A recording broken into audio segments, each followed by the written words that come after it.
It's Happy Hour again from Uptown New Orleans. Hello, I'm Grant Morris. Happy Hour is part of the family of shows on the podcast network.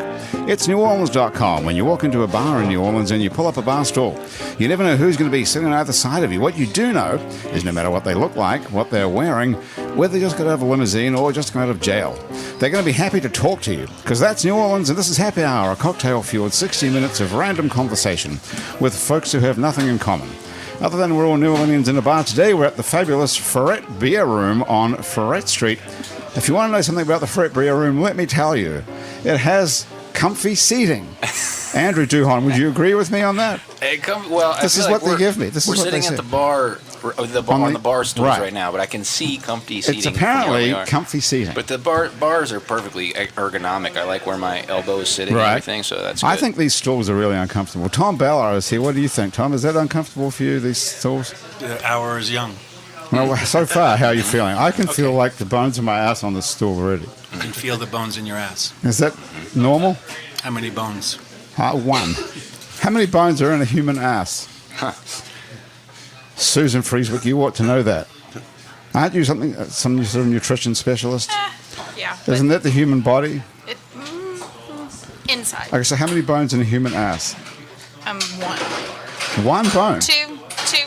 There's a big difference between one and two, you know. Two. We'll go with two. There's double, actually. Mm-hmm. So what do the sneakers mean hanging off that wire over there?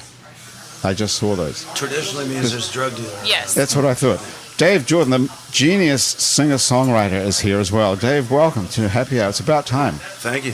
How many years have we been trying to get you on the show for? And you've been unavailable. I don't know. It's the first time I've been contacted. Really? What's going on with that? I want to talk about the purple couches they have here. Yes. I'm a very big fan of purple couches, and they have purple couches here. Why are you such a big fan of purple couches? It probably has something to do with Prince. Are you a big Prince fan? Oh, who's not? If you're not a Prince fan, I don't want to talk I think to you. that was the original lyric, I think, from Purple Rain, was Purple Couch. Purple couch, well. Yeah, I believe it was. Probably had something to do with trying out the band members anyway. They also have board games here, which, I mean, I don't see any evidence of that whatsoever. They've got a great rotating beer selection. They have some seasonal wine. What season is it now for wine? Red. Drinking season. Okay, so Susan, you've bought this food here. I did. And it's king cake, which is, first of all, a crime to make king cake before January the 6th. It is. But I do it year-round for anyone that wants to do special occasions. We just went and did, for a bridal shower, we did a double king cake and decorated it in bridal colors, in whites and creams. And what's great is that there's no sugar, there's no grains, there's no flour in that. What? It's gluten-free, it's all healthy for you. It's got to taste like shit, right? No. It's got to. all. It has, You'll be I surprised. appreciate you saying what we're all thinking. King cake has sugar, Yeah. flour. Yeah. That's about it, right? And a baby. Baking powder and a baby. Right. And a baby. And then this has Mine got, what's in yours? That, well, I don't have a baby. It would be totally keto because that's high protein, but I don't have a baby. But it's a combination of almond and coconut flours and good healthy fats like butters and So coconut. you say almond. Almond. Tom, what do you say? Just for variety, I guess almond. Almond. Andrew, what do you say? Yeah, I'm an almond guy. Almond. I've never heard anyone say almond. Almond? Where are you from? New Orleans. Really? Yeah. Is that how they say it here? I don't Almond? know. I don't know. What part of New Orleans did you grow up in? In Jefferson. Oh, that explains it. See? Yeah. Andrew did too. Well, he says almond. I though. travel around and people say, like, where's your New Orleans accent? I don't know. I grew up in the suburb and I watched too much TV, I guess. My dad made us get rid of it. Yeah. Really? He was from up north. He's like, no. That is not how. We don't say quarter. Quarter. You say quarter. They all say the same thing to me as I travel around. Yeah. All of my friends sound just like I do. Yeah. How do you sound? Like I've been drinking. Where are you from, Dave, originally? I grew up in Mandeville. In Mandeville. Is that New Orleans? Yeah, I mean, yes and no. When you were growing up, was that regarded as New Orleans or was that regarded as the country? It was the country. Yeah. Yeah. Now I think it's probably more regarded It's as... definitely, especially post-Katrina, the whole Right. St. Tammany area. Everybody moved over there. Are you still over there? No, I haven't lived there since I was 18. You got out the minute you could? Yeah. What was it like growing up in Mandeville back then? Was it cool? It was great. It was a tiny town back then. I moved there in 1980, and you grew up, you knew everybody. There was one public school, one Catholic school, and played sports with each other. And by the time you got to high school, you dated all the same girls, and You know, 3/4 of them went to LSU. Pretty predictable Louisiana story, really. What But it's happened? great. It was a very easy, fun place to grow up. You know, the cops would pour your beer out, and then you just go buy more beer. That's it. Okay. Never got in any trouble. Did you know the cops? Like They knew first me. name. So this is when you were in high school. The cops would Yeah. pour your beer out. Did you drink when you were in high school, Andrew? Senior year, but Did you go into a bar when you were in high school? You had to have gone to the boot. it would have been high school. actually it would have been on Ferret Street. Yep, What's me it? too. What was it called? Friar something. Friar Tuck's. Friar Tuck's. Friday night there was free barbecue, so we go early, hit the free barbecue, drink all night, and then head to the Treasure Chest Casino for the all-night buffet because we could eat all day. And this is in high school. I think it was like the summer after high school. See, I would say. everybody, when I moved here, Edgy. everyone used to tell me about bars they drink in high school. Yeah. Did I you went to drink the it? Sitting Duck, and Yeah, that's Sitting where we Duck would all was right go here. on Ferret. Yeah. Yeah. Really? So, It's the sushi bar now. It's origami. oh, that was origami. I thought was that the was Sitting Friar Duck. Tuck's. Yeah, It might have been Friar Tuck's at some point too. They all kind of swapped names out. But this was absolutely during high school. So you were drunk and having sex with boys in high school? Absolutely not. Absolutely not. No. See, Tom, But you the grew up drinking in age back yeah. then was 18, Exactly. so there's nothing Right. to it, you know. Right. Right. Well, you grew up in New York, Tom, right? So there was none of that. There was no Friar Tuck in my life. There was no fun. None. It was horrible. Why do you say that? No, I'm kidding. It wasn't, was it? What did you do as a high school kid? Grow. Right. Go to school. You mean recreationally? Is that where we are? Yeah. Well, the big high school bar senior year was called the Blue and the Gold, or the Blue and Gold, on 8th Street. And that was very popular. And then later one graduated to the bar on the other side of the Stoop called Verkovina, which was for the older crowd. This is in the city proper. Yeah, like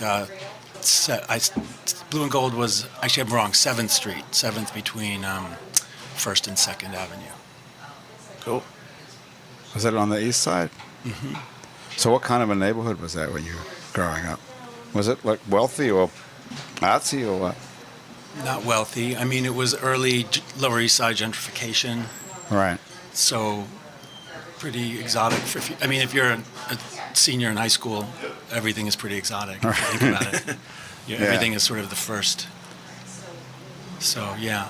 The Blue and Gold, I have a very happy early memory of being with friends and a little drunk and then throwing my wallet across the room. Just Okay. flinging it across the room. Just try and Just to see. And this dude, one of the better pool players, an older guy, there was a pool table, picked it up and put it in his pocket, teaching me a lesson. that would teach you a lesson. Yeah, so I don't throw my Uh-huh. wallet across rooms No, anymore. I think that's a good lesson to have learned in high school, probably.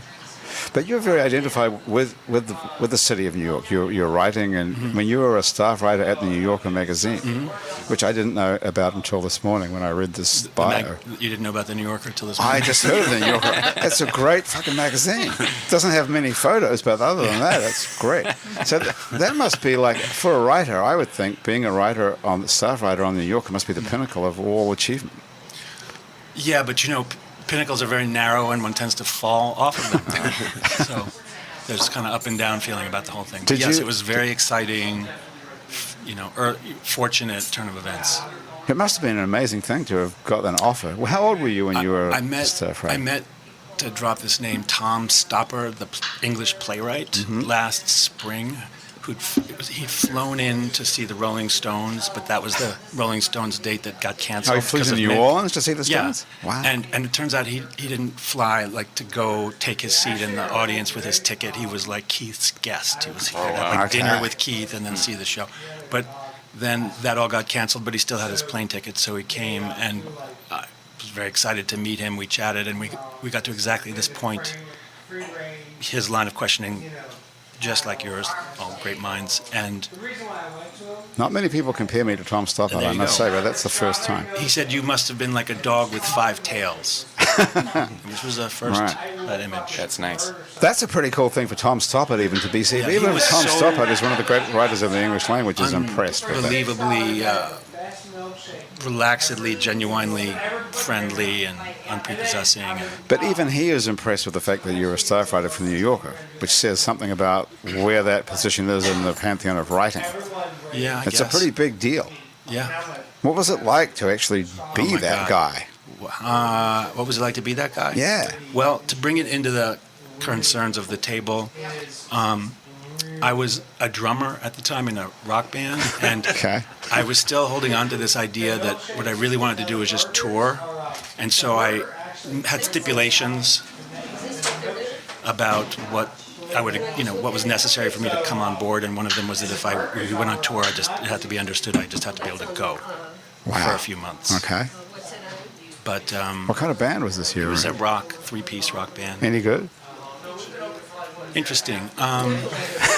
It was a real band, and we played real places, and we made a single, and we even had an offer, but then we screwed up because we turned down the Bird in Hand for the better Two Birds in the Bush, and then the bush vanished, and then we never really emotionally recovered from that. I've been mowing down bushes my whole career. Might as well just go into landscaping. Yeah. I wanted to get a burning image in there to get that sort of Moses, because there was that was a little bit like the lead singer of the band was going to lead us through the desert into the promised land, but instead he just led us over Into the Dead Sea. Into when the Dead water Sea. came together and everybody drowned. Yeah. But the other two guys, they had to go on to do something. You unfortunately had to go back to being a staff writer at the New Yorker when your drumming career failed. What did the other two dudes go on to do? Jim Merlis was already working in the music business as a publicist, and he went on to work with Nirvana on their In Utero record.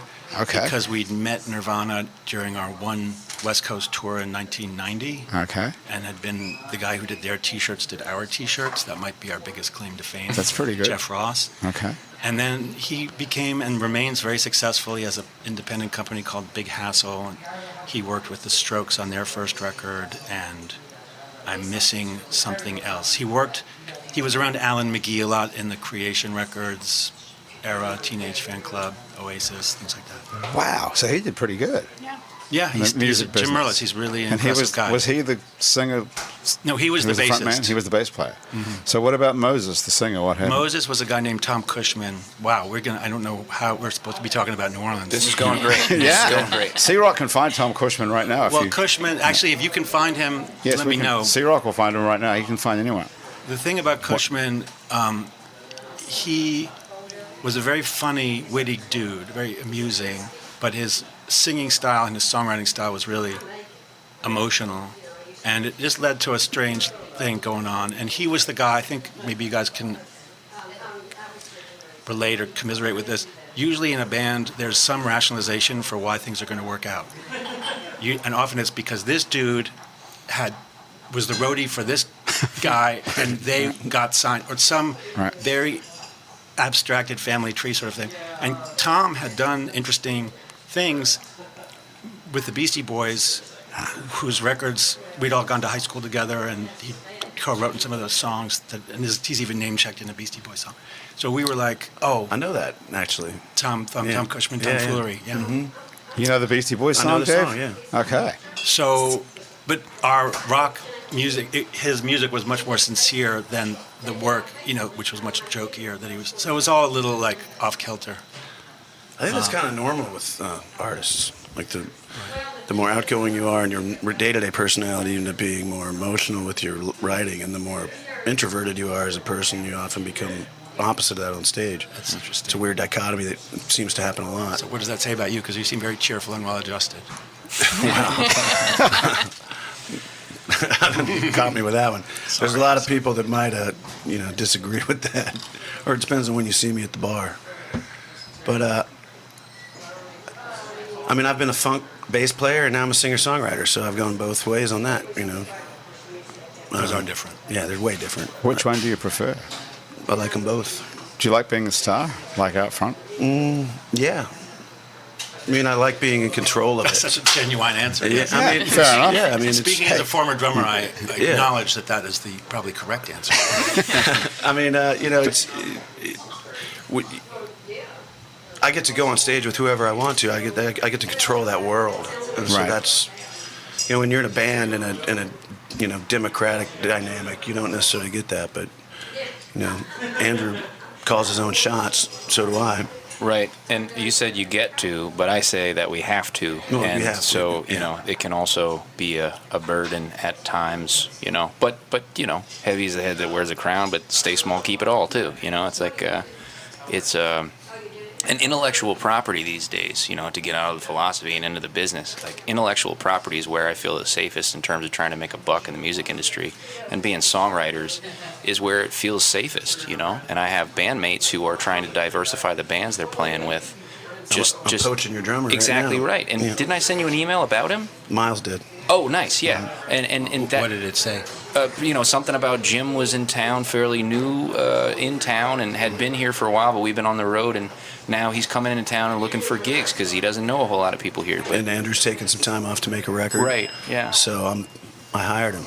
Right. Oh, and, cool. And it's, Okay. a side person. I haven't who's played not- with him yet. Right, he's great. Yeah, you it's will right love here. him, and he's great as technically just a musical mind. He can sing along to anything, voice like a bird, but also really great drummer.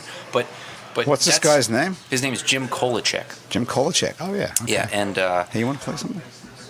You want to play something? You want to grab a guitar while we're talking about music? All right. I'm Okay. gonna grab a beer. I'll So- do that too. nice. You need another beer as well? Okay. So you've taken time off to write a record. I'm working on that. I think I'm working on that. Okay. Yes. All right. How's it going? I'm encouraged, but I'm also I'm giving the co-writing thing a shot for the first time, Oh. and I've everything that I've recorded so far has just been written by me, not just Right. bounce it off the band and that's it. But, Are you looking for music co-writers or lyric co-writers or what? I'm trying to get together with writers like Dave, who I respect, and get together to see if we can't make bumper lanes for each other. And the thing that would have taken a month to come up with a draft, we take an afternoon, and that's what happens. And so today I'll real, play. like a real job, or like the real professional songwriters. Like the Did you not think I had a job the before? guys in Nashville, like the guys in Nashville that make appointments with each other to write a song in the morning before lunch. We could keep getting whiskeys. I could tell you all about what I think about the whole thing, but I want to take it in doses, and I want it to still be my voice, and I want to have something to say, Right. and I want it to be what I have to say. So you want it to be But- your song, but you want someone else to help you bring it to life. But also, just That's like we're all sculptors crafting our own form, amoebic, whatever it is. But we can also make a chair, and it's helpful to make a chair sometimes just to see how that's done. So it's not always about writing my song. But in New Orleans, getting together with writers that I really enjoy, it is usually my direction is to see if I can't write my song. But it doesn't have to be that. I'm still inspired and Right. instructed and educated by. Are you looking to write 10 songs with 10 different guys, or No, it doesn't matter. I not want to fine? find people. It's a dating game. You have to find people Right. who you are making love with, if you will.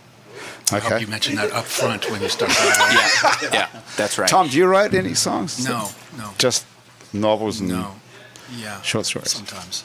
But it's similar, with what Andrew's talking about, and when you write, Tom, you have editors. I like to work with producers because it's the same process. The producers help me edit my ideas, and we all love our own ideas, but that doesn't mean they're good. And like what Andrew's saying, with collaborating with people, I want to hear other people's ideas, and there's a lot of room to grow and a lot of room to go with all these different things we do. So why limit ourselves? And it feels like real-time editing. You have 3 ideas for that one line, and have somebody perk up on one of the 3. That's it. That's the game. It's also totalitarian democracy, because at the end of the day, I'm going to say yes or no to their ideas. Really? So someone is. It's not co-writing then. It's you're the writer and someone's like a co-pilot. I don't always feel like it's that. I think you're like an artist-producer sort of situation where Yeah, it more feels talking that about way. a producer. Yeah. And I like that too. I feel like a producer's job is to stand above the collection of songs and figure out how to make a record out of it. How to make it cohesive throughout. Right. Yeah. So your new record is awesome. Burning Sage, it's called. Thank you. I love it. I haven't done this for a long time. I put it on to listen to like a track just to get the idea and listen to the whole thing all the way through. Oh, thanks. I haven't done that in a long, long time, actually. A very impressive Maybe I'll record. make some money off this one. Well, I wouldn't bet on I'm that's not going to holding my happen. breath. Most people are just stealing it off of Spotify, aren't Yeah. they? How much are you making on Spotify on your average check? Check. I read somewhere that it's something like 3,500 plays gets you $15. Oh, I think it's way less than that. I don't think so. Maybe 35,000. Yeah, I'd say 35,000 plays. I think it's like It's something 0.001 really bad. 7 cents a spin. I know the people who work for Spotify are doing pretty well, though. Yeah, I don't know if they are, though. I think they're losing billions as well. Really? I think so, aren't they? I don't know. I don't think Spotify makes any money yet, like everything else. I'm pretty sure. Like they do. Uber. Uber doesn't make any money, apparently, if you can figure that out. Right. How is that even possible? Haven't they been hit with tons of lawsuits, They don't own though? it, but they don't own anything. My I mean- bank account would say different. Well, no sense. You take a lot of Ubers? Right. Well, I mean, at So- the end of the night, if you've gone down on Frenchmen, and Okay, then so you're you- like, So you're a total keto healthy person who goes out and gets drunk. maybe. How I do- like tequila, so How do those two things go together? Tequila and keto. it's all about balance. Is it? It is. You have to be accountable for everything that you take in. So, there are really strict, like Nazi keto, and then there's lazy keto, and then there's gluten-free, and there's low carb. And, if I'm from New Orleans, I like to indulge. I like to go out. I like to have a good time. And when I do, I make sure that what I'm drinking is as clean as possible. It doesn't contain any sugar. I Wow. bring backups with me. Just What's in that? case. Let's- So what I are they? bring sugar-free flavorings with me, and so I'll make my own skinny margarita. Bartender's At a worst bar? nightmare. At a bar. I'm the bartender's worst nightmare. In fact, a bar on St. Claude refused to make my drink one night because he said, "I remember you from a year ago. Your drink is nonsense. I'm not making it. You can order anything else in this bar, but I'm not making your drink." Did you stay there or did you say fuck you I and walk said, out? "Yeah, I did. Good job. Like a lady, but I would have walked out of that too. So you don't eat any sugar, I don't. but you will drink tequila. I will." So there's no sugar in tequila, therefore. There is agave, yeah. I mean, it's from the agave plant, yes. But the way that your body processes it, and the next day, I go about basically cleansing my body of anything that I might have taken in. So Throw it's all up? about balance. Absolutely not. No. How do you Being so autobiographical. how do you cleanse Projecting. how do you cleanse your body of every piece of crap you've eaten? You do a fast. Oh, that's The next it. day, Okay. you go, and a lot of people do intermittent fasting and they don't even realize it. And the next day, I just fast and drink lots of water and replenish my body with good healthy things. And Do you get a headache when you don't eat? no, Do you, Tom? I wouldn't know. You've never No. I'm stopped teasing. eating. when I fast, I can clean pretty much every single person's house on the block. I have Really? You so just much get, like- energy. Yeah. Okay, well, come over sometime. My place is a mess. Okay, what are you going to play, Dave? And then we're going to get on. I want to ask you the difference between keto and gluten-free, but let's Yeah. just save that for one sec. Sure. Dave, All I what know are you is through playing? all the addictions that I've struggled with in my life, sugar is the biggest one. It's serious. Yeah. It It hits the fucks me same up. nerve, and Yeah. it hits the same pleasure point in your brain that heroin does. Yeah, well, I've So- never done heroin, so Don't. I'm ahead of the game on that one. What are you going to play? I play y'all a song. This is the shortest song I've ever written. No, we don't, I have we it don't plugged need in. that. We're DI'd in here, yeah. The shortest song you've ever Shortest written? song I've ever written, yeah. Okay. It's about, I travel out west a lot and do gigs, and a song about called Two Can Carry Tonight.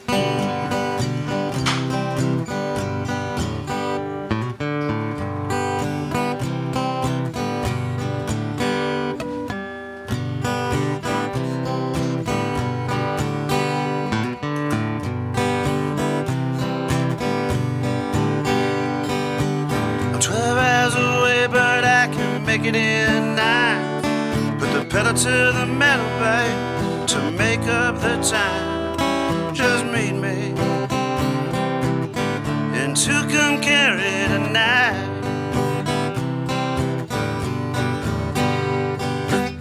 I'll be heading east, so you start heading west.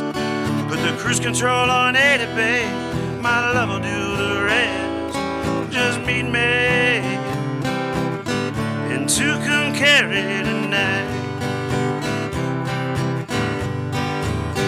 Let's watch that sun come up over New Mexico cold.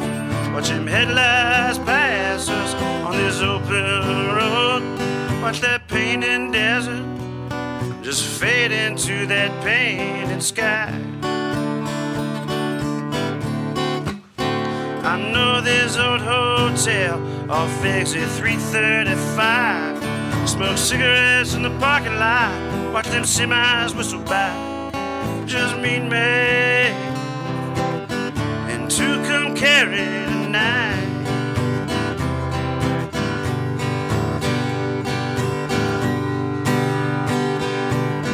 This is where the fiddle be doing a solo. I'd hum it, but I'm a horrible hummer.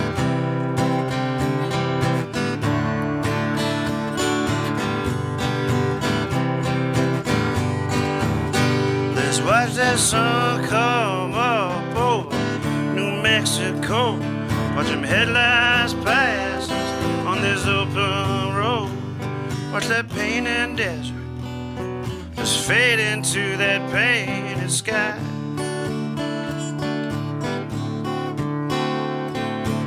I'm 12 hours away, but I can make it in 9. Put the pedal to the metal, babe, to make up the time. Just meet me in Tucumcari, just meet me in Tucumcari, just meet me in Tucumcari tonight.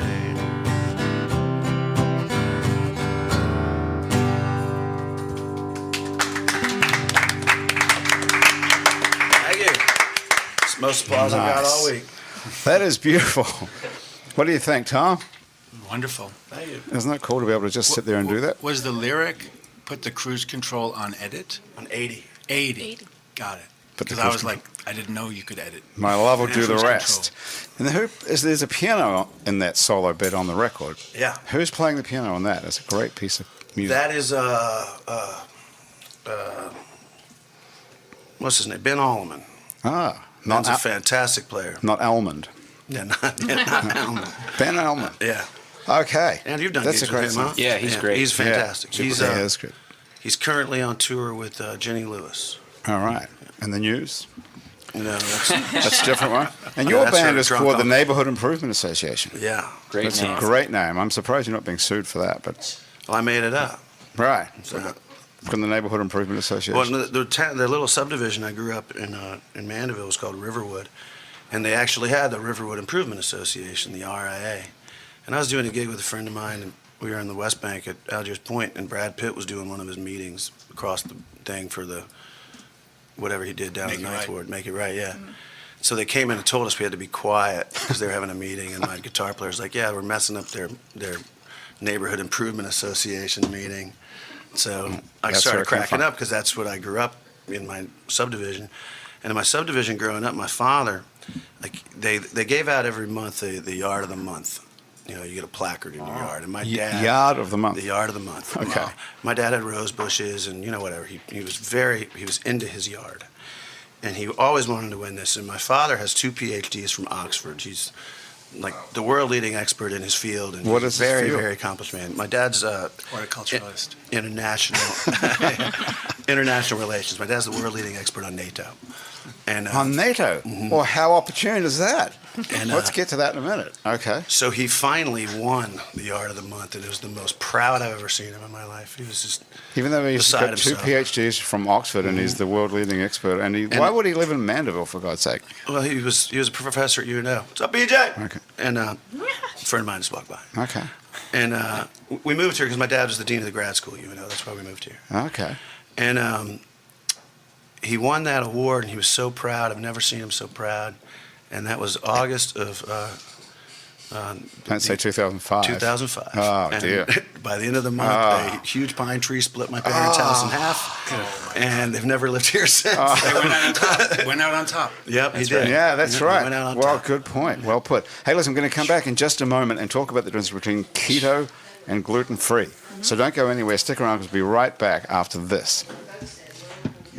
And we're back on Happy Hour with Dave Jordan, Andrew Duhon, Tom Ballard, and Susan Freeswick, who's going to tell us about the difference between keto and gluten-free, and then we're all going to try some of the stuff, and we're all going to have to say we love it, of course. I'll cut you. Otherwise, No, we'll be otherwise it'd be totally rude. But I can't believe it's going to taste any good. What? Okay, so keto is naturally gluten-free because it only contains, combinations of almond and coconut flour or one or the other. Okay, so what exactly is keto then? Keto means that it is a high-fat, extremely low-carb, moderate protein diet or lifestyle. So you're eliminating all grains, all starchy vegetables, all sugar, all majority of fruit except for berries, and all sugar. Okay. And you're replacing all your carbohydrates with healthy fats. Which is what? Coconut oil, butter, bacon, avocado. Okay. Yeah.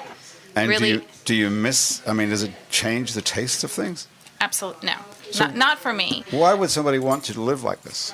Because they love I've been cheese and bacon. and bacon. You can eat bacon. Yeah, a lot of bacon. Okay. There's so much bacon. But I don't even eat meat and I eat bacon. Why did you choose to do it? Why did you choose to give up regular king cake to make fake king cake? It's kind of personal, but my mom got sick, and we as a family decided that we wanted to try to heal ourselves from the inside out because we weren't getting answers from the medical field. And so She was undiagnosed. She was sick without a She was diagnosis. undiagnosed. She had an autoimmune issue that was directly from her thyroid, and it just kept intensifying. And so as a family, we decided that we wanted to go keto. It actually originated in 1923 to help kids with epilepsy. And then they realized that, all these autoimmune issues, these endocrine issues, that it can actually help them. People that are diabetic, this is a new way of life for them. So we all decided to try it. I have experience in catering, and I missed bread. I want bread. I want peanut butter and bread. I want sandwiches. I want all of that. So it took me a year to develop my sliced bread, and then that led to French bread. We're from New Orleans. I mean, I need French bread. So you did this to be supportive of your mom, who Yes, was because I would go over, sick. They live in Mandeville, and I would go over several times a week and cook for my mom and dad, and I wanted to be able to offer them something. Tons of people have been through these sort of stories like this where they've had undiagnosed horrible diseases and they don't know what to do, and it gets Right. better or it gets worse. Yeah. But most people don't invent their own bread. How did you get to that point? Because I wanted to be able to, I knew that I lost over 100 pounds, first off. And so I wanted to be able to never go back to what I had led, a life that I had led. Wait, 100 pounds? Yeah. That's a lot, isn't it? That's a person. That's Yeah. another me. Did you regard yourself as overweight and unhealthy? Absolutely. You did. So you Yeah. wanted to lose 100 pounds. Well, I mean, I went into it because I wanted to support my mom and my family, but the what happened afterwards was such a complete change and I felt so good No kidding. that I said, there's no way I'm turning back. I just want to keep doing this. Okay, so what happened to your mom? She passed away New Year's Eve of last year. So she wasn't able to be saved, but she led me to this. Right. And it's changed So my entire life. So. What was it that got her in the end? Did they ever diagnose what it was? She ended up, we finally got a diagnosis of FTD, which is extremely rare. It's frontotemporal dementia. And so it affects all cognitive function. And so eventually she wasn't able to walk, speak, or swallow. And so she ended up passing away New Year's Eve, of malnutrition. So So that's a neurological it is, disorder? yeah. So no amount of keto or nothing would have saved it. Early on, and my sister and I, who we talk about it all the time because we still have very, deep discussions as a family, about latest reports and what people are saying about keto and all this. And we know that we are being preventative. And that we're able to help save our brain function and kidney function and liver function the way that your body now processes fats in order to turn it into ketosis. I'm not in constant ketosis. I'm not constantly losing weight, but I know how to monitor. I know what to do with my body. I know how to go out and on Frenchman and drink some tequila, and then the next day, Okay. get my body back. And So, what reason would there be for us to do it? Like all of us sitting here at this table. well, I there- think somebody said something about sugar issues. You Dave, know, you've got sugar issues. Yeah. Okay. I have an 8-year-old daughter, and I'll be honest, I monitor her sugar intake like really strictly because I just don't see the nutritional value of it, and she becomes a completely different person. And if that's the case, if you want to go into it more, the first thing that doctors usually tell their cancer patients is to eliminate sugar. What do you think that means that it's doing to your body? So, for anyone that's living gluten-free or low-carb or just sugar-free diet, I'm giving you an alternative that you can have sweets, you can have breads, French breads, you can have cakes, you can live a normal life. I even cook this way. I have experience in catering, so I started out with posting all these things. What that do you I have was, for dinner? Can you have potatoes? No, for Thanksgiving dinner, it was a completely keto dinner, and no one knew. I made my own turducken, and it was all out of stuffing that I made with my own French bread. I made mashed potatoes that nobody knew didn't have potatoes in it. I made my own bacon gravy. How do you make mashed potatoes with no potatoes? Cauliflower Cauliflower. and magic. Wow. Okay, so guys, we have to try this. Okay, so Yeah. what is this? This is king cake, which is illegal King cake, to eat until okay, June. so then this is our best seller. It's a blueberry lemon bread. Okay. And then that's one of our newer items. It's pumpkin spice scones. And then there is cranberry nut bread. That looks great, cranberry nut bread. And then And what are these little balls? that's a new item. Those are gingerbread fat bombs. Say that again. Gingerbread fat Yeah, bombs. Fat bombs. Like they explode Okay. in your mouth kind of thing. Okay. Okay, so who's trying what? I'm trying this blueberry lemon. Yeah, Dave, you try do. some blueberry. Do it. Andrew, what are you I'm trying? going to try the king cake. Okay. Yeah, I go hope ahead. you're not struck down by lightning for eating that before last night. It's got a green and red It's a on it, Christmas so it's a sort of Christmas vibe. cake. Yeah. Tom, are you up for anything? Fat To bomb? be polite, I'm going to take this thing, Well, that's a cookie. That's a peanut butter cookie. peanut butter cookie. Okay. Peanut butter cookie. I'm going to try this fat bomb. Yeah, do Just it. for the name. So- And So for the How about all? for the listeners who aren't viewing, there seems to be granules on what top seems of to this be cake. sugar. Yeah, what's They're not. happening there? So the sweetener Pretty that good. I use, right? this tastes like this thing my grandmother used to make. Oh wow! I don't know what it was Ambiguous statement there. Right. called. I used to hate this as a kid. I'm sorry. She used to come over with these things. They were rolled in coconut. Yeah, no. Well, coconut is They good were fat. horrible, but this tastes great. What's Thank in this? you. It's got like spicy taste. Right. So it's Ginger. it's nice. a Try one of gingerbread fat bomb. So it's got ground ginger in it. I make cakes. I have all different varieties of cakes, and so it's like a cake pop and a fat bomb all in one. A cake pop and a fat bomb. Yeah. This is Going on really there. good. Dave, how was yours? That was good. Yeah. Very Oh, good. you finished the whole thing? Yeah, that's how good it was. So the piece of cake that I just ate, Right. you're saying keto is super low carb. So what you just ate is probably about like 2 grams of carbs. Kidding. That's Not. like a How was session it? IPA. How does it compare? how does it compare to actual king cake? It tastes like a breakfast bread. It doesn't Yeah. taste like king cake, Yeah. but it tastes like a breakfast bread, and I love Yeah. it. Yeah. Okay. Tom, what did you think of the cookie? Excellent. Reminded me of something your grandmother. I'm surprised. I was going to be polite and say I liked it, even if Right. I try. I wouldn't have really, but that was really is good. Thank What's you. this little one? I'm not going to eat it. That's but the scone. Yeah, that's, a a scone. That's Okay, a pumpkin cool. spice All scone. right. Can we?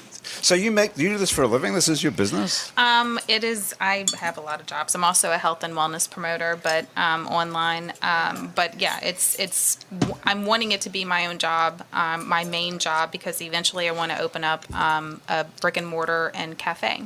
So I Right. can not only just offer people the breads and the sweets, but I can also cook them things that they don't have to worry about. With as far as gluten free and keto and low carb and diabetic, all of that. In the meantime, where can people order? Or So they just look me up on Facebook, Everyday Keto to go.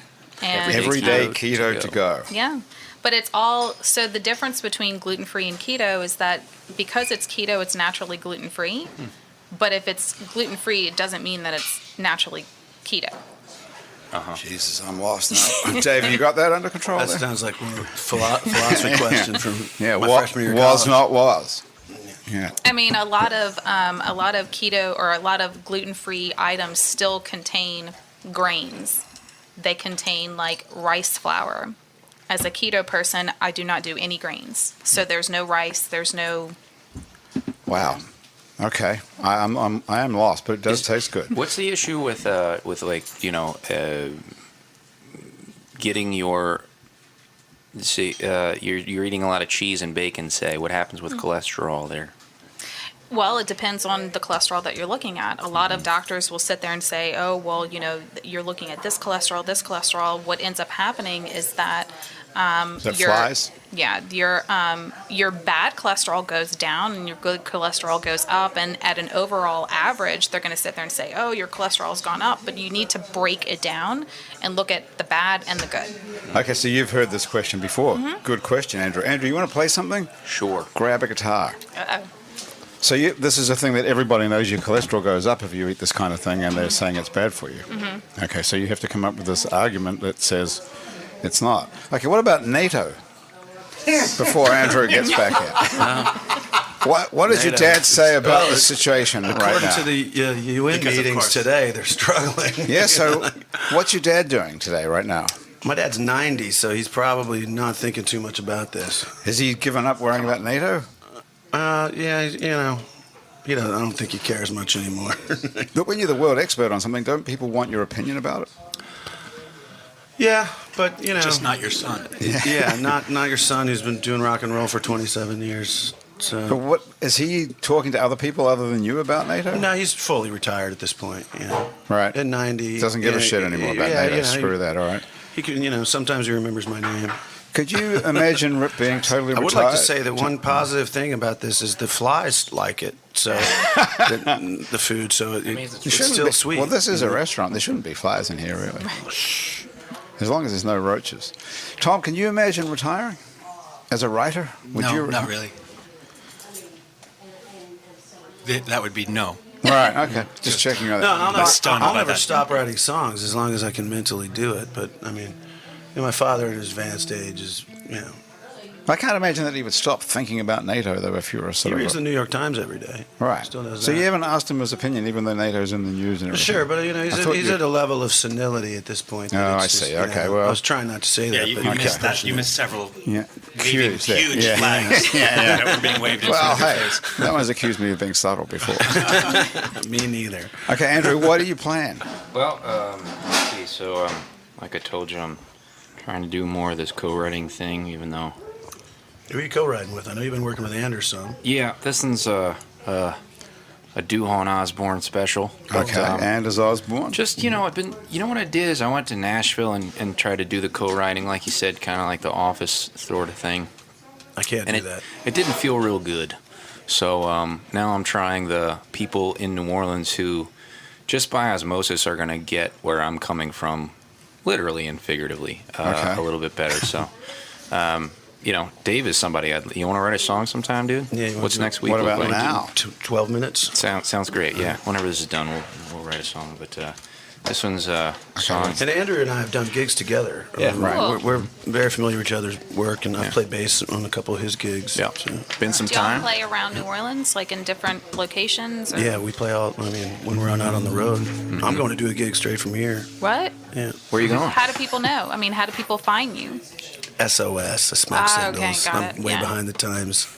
And I'm doing a little songwriter swap thing with Lynn Drury Awesome. Cool. at Where? the Loa Hotel, the Loa Oh, Bar, that'd be great. whatever hotel that is. It's nice in there. Yeah, it is. It's very chill. Yeah. You should just take all the mics and go there. Could, yeah.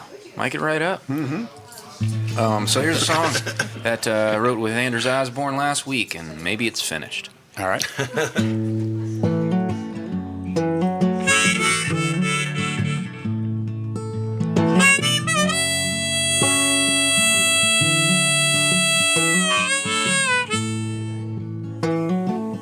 There's a different reason for every line on our face. Everyone a different journey with a different load. Even when we meet up same time, same place. We're all gonna get there by a different road, and I can only hope that we're all bound for glory. Tell me, stranger, about those feathers in your cap. And I know behind those eyes you got a story. Everybody got a little piece of the map.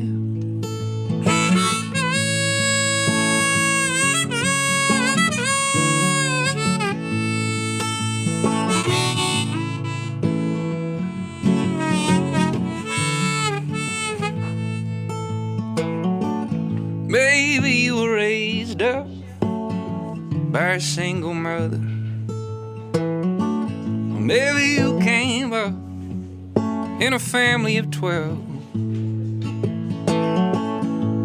Maybe all you've ever known is the heart of the city. While others in the country get their water from the well, and I can only hope all roads lead to glory. Joy and the pain, it's all feathers in your cap. And I know behind those eyes, everybody got a story. Everybody got a little piece of the map. Won't find it in the Senate, won't find it in the scriptures. It only gets clearer looking back. It ain't nobody got the whole damn picture. Everybody's got a little piece of the man.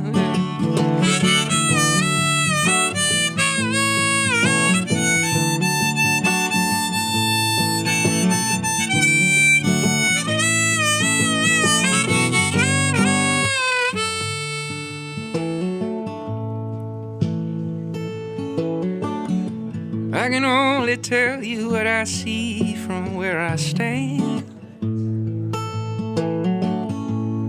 I can only feel this one heartbeat. But how far could we reach if we took each other's hand? Could we learn to live together? Could we learn to live in peace? Oh, well, I can only hope. I can only hope, I can only hope we're bound for glory. The joy and the pain, it's all feathers in your cap. I know behind those eyes, everybody got a story.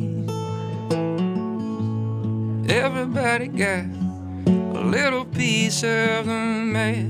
Everybody got a little piece of the map. Everybody got a little piece of the map. Thanks, y'all. Okay. Dave, what do you think of that? What's really cool to me about it is that I can hear you in it, and I can hear Anders in it. That's cool. Thanks, dude. Very much so. From the very first line, and the very first word, I can hear it. Nice. And I've made a couple records with Anders, and I used to play in his band too, and I've written with him a lot. And What does Anders bring? The optimism? Ooh, interesting. Anders brings reality. You know, like one of the things he taught me as a writer, when I was younger, I'd write a lot of songs that really weren't that personal. They didn't say much. And Anders is the bravest writer I know. I mean, you go listen to his records, you hear his whole life story, and it's unflinching. Mm-hmm. And that's what he taught me, you know, not trying to teach me, just working with him. And Andrew writes like that anyway. He's, you know, I've said about you for a long time, Andrew writes beyond his years, although now your years are catching up. Getting there, dude. Yeah. Tom, are you working on something at the moment? Yeah. It's a very big leap away from the topic we were just dwelling on.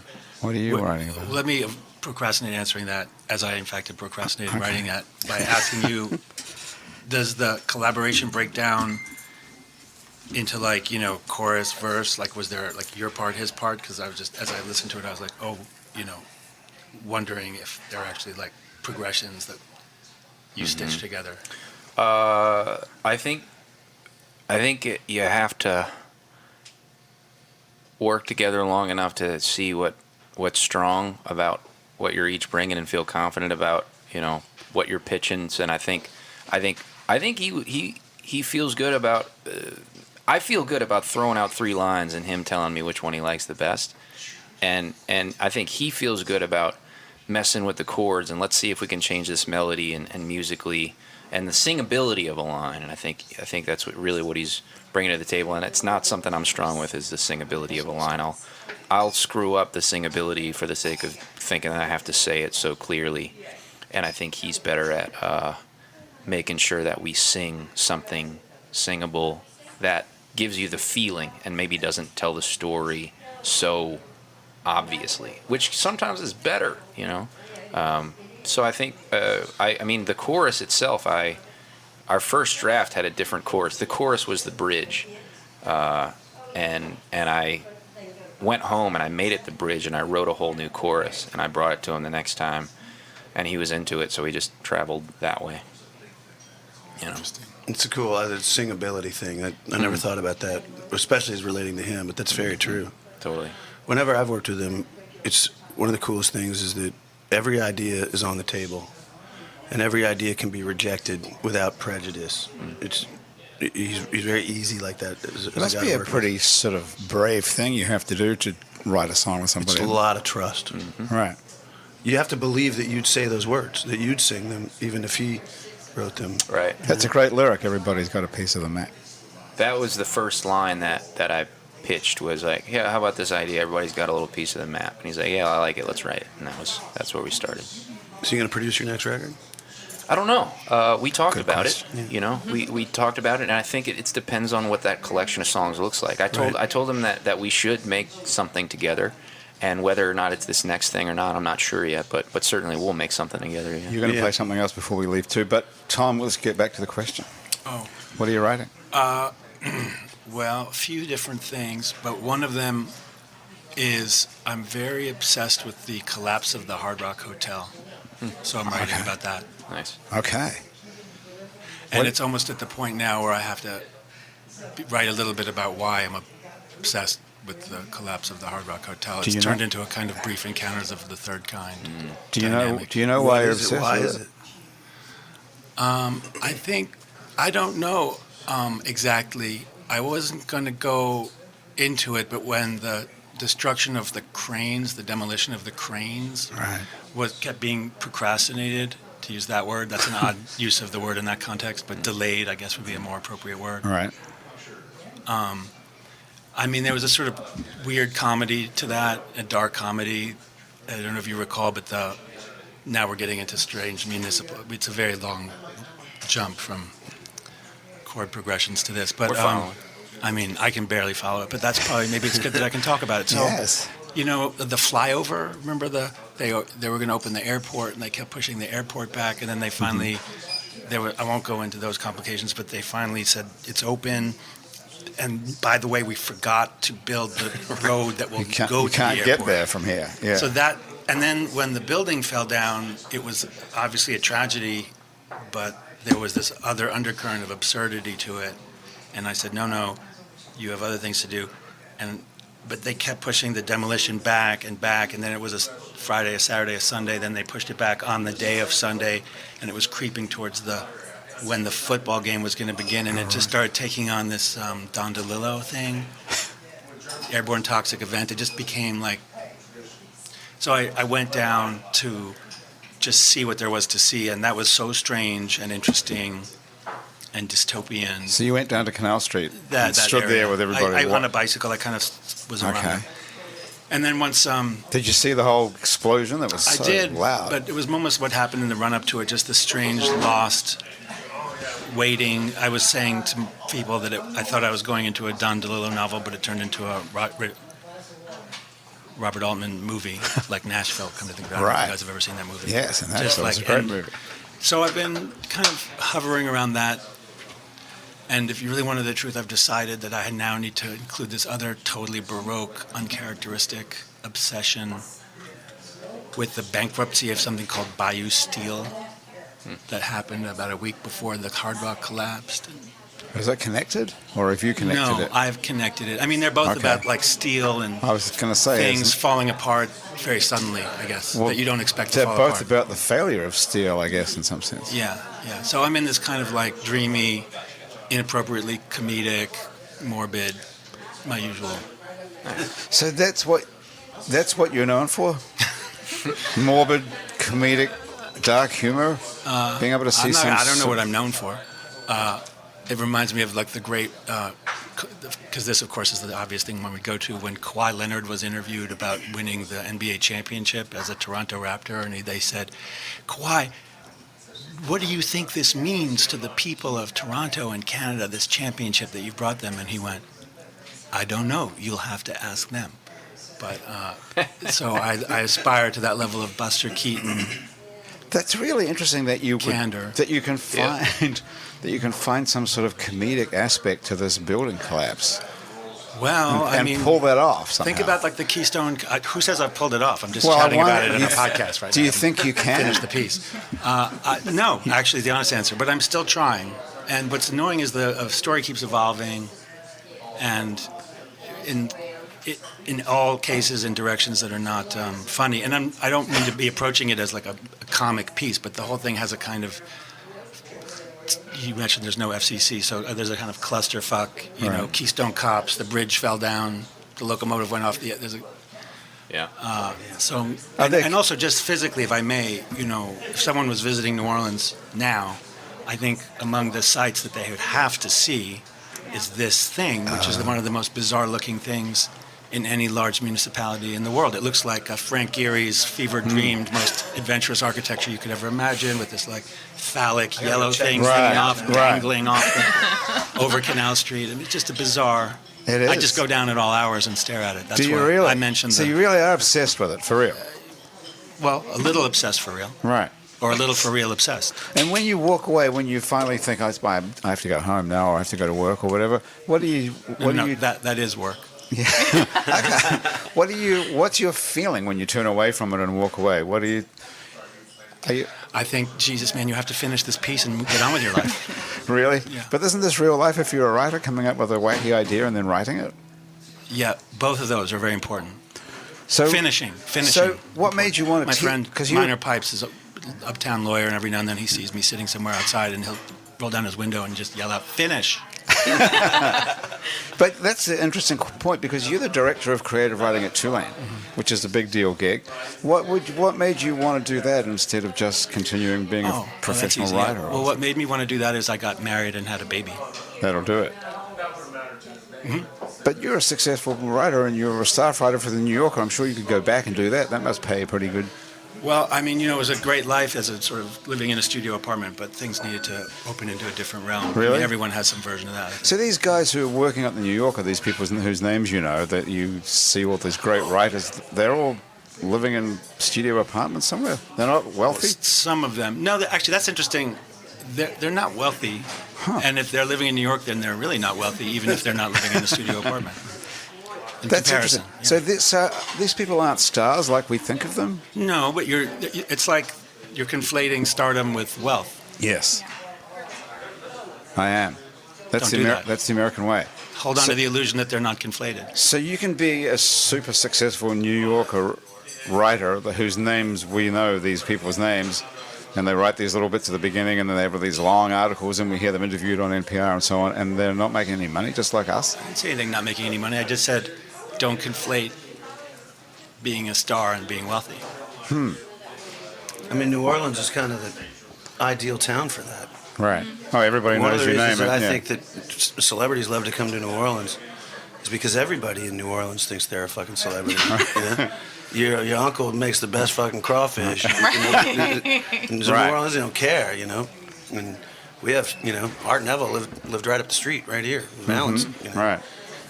But, how wealthy was Art? You can He's a starve to superstar death to from the us. stardom Right. here. Yeah. I mean, it's not like Art was poor, but he's certainly not wealthy by, Right. great American Well, there's a standards. whole Right. reason for that as well. But let's play one more song because I know Thomas tells us we have to get the hell out of here. Yeah, I got to go to my gig. Okay, come on. Let's do what short song? All right. Andrew And then we're gone. Andrew and I are both big Bob Dylan fans, Indeed. so we're going to collaborate. Okay. Collabo. Okay. This is great. This is a treat.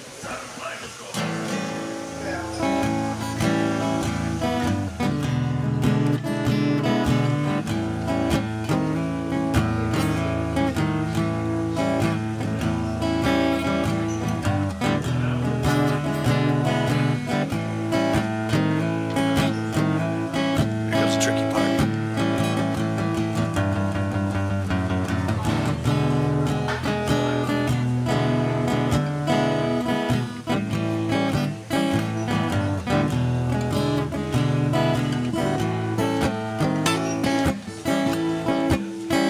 I drive a mail train, mama.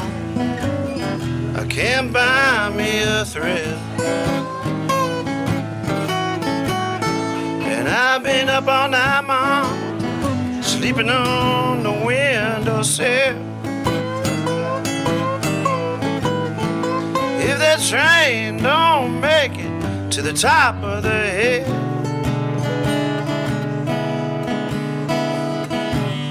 if I don't make it, I know my baby will.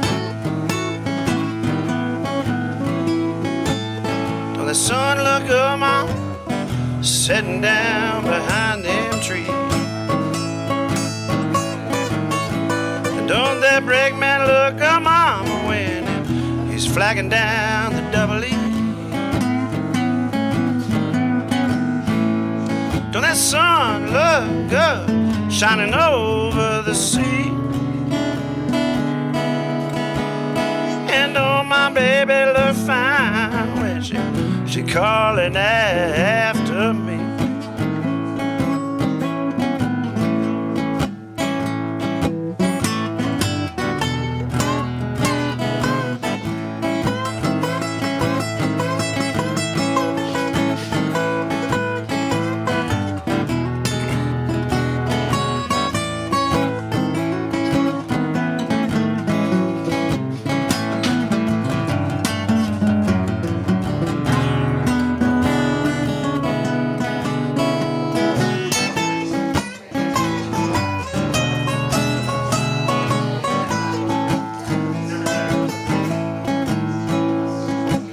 Winter time is coming, windows are filled with frost.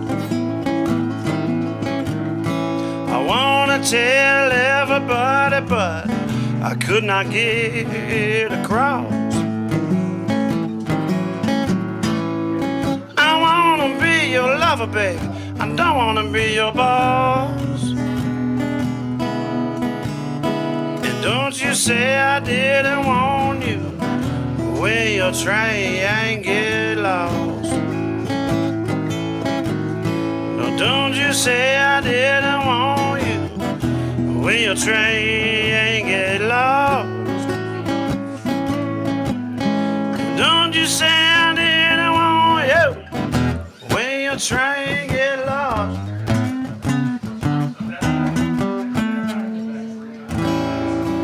Okay. Dave Jordan and Andrew Duhon. Hey, you guys want to just keep playing and we'll just play us out of here? Okay, Happy Hour today was brought to us by Basics on Magazine Street near Jefferson Avenue and the Positive Vibrations Foundation, who create and encourage communities through the development and preservation of the arts, music, culture, and heritage. My guests today have been the fabulous Dave Jordan, Tom Balla, and Susan Freeswick. And if you want to find this keto stuff, search for Everyday Keto to go. If you're looking for Tom Balla, you can go to tomballa.com. thomasballa.com. And Dave Jordan is at Dave Jordan Music, I believe. Yes, What is sir. that just fell off here? Can you pick that up for me? Thanks. That's been Happy Hour for another week. Thank you so much for joining us. Our show is produced by Graham DePonte. Our music producer is Monique Pyle, and Christian Unruh is our music consultant. Our technical director is Thomas Walsh. And Asher Griffith put this whole thing on Facebook. If you want to see this on Facebook, go to It's New Orleans Happy Hour Facebook page. Our fact checker and social media connector is Andrew Searock, and our theme music is sometimes written by Mitch Foreman. Today it's been written by Bob Dylan, I believe. If you'd like to be on our show and you can stay upright for about 60 minutes while drinking alcohol, drop us a line. Our address is on our website, itsneworleans.com. We can also check out many other happy hours that we made previous to this one, as well as some other shows you make around here, including Out to Lunch with Peter Raschuti, live from Commander's Palace, Louisiana Eats with Poppy Tucker, and our award-winning podcast about death called Death, the podcast. You can also find other great Louisiana podcasts at itsacadiana.com and itsbatonrouge.la. You can keep up with us between shows on a bunch of time-sucking social media like Facebook, Twitter, and Instagram. On all of it, we're called It's New Orleans. You can find photos from this show on itsneworleans.com and on our It's New Orleans Happy Hour Facebook page. These photos are taken by Jill LaFleur, and you can find more of Jill's photos at lafleurphoto.com. If you're listening to this on your podcast app, thanks for subscribing to us. If your podcast app has a share option, try telling a couple of friends about Happy Hour. This show is recorded live today at the Ferret Beer Room on Ferret Street in Uptown New Orleans. Happy Hour is a production of INO Broadcasting for itsneworleans.com. For Andrew Duhon, everybody else around the table here at the Ferret Beer Room and back at our office at INO Broadcasting, thank you so much for joining us. We'll see you back here next week for more Happy Hour.